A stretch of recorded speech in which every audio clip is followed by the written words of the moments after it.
na tla e dangi hun liam nu ka dong kira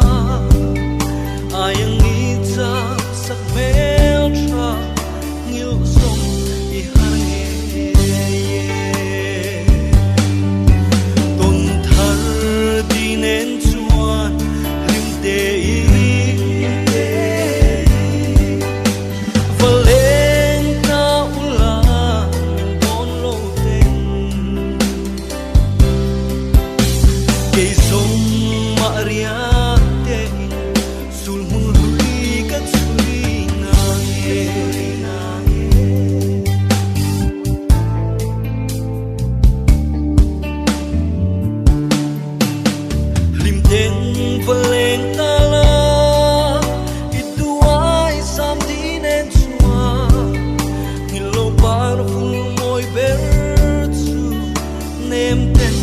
Katliana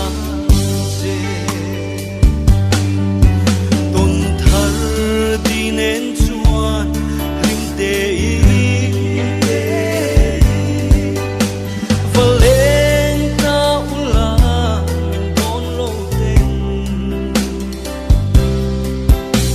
ke som maria te sul mului ka chui na ye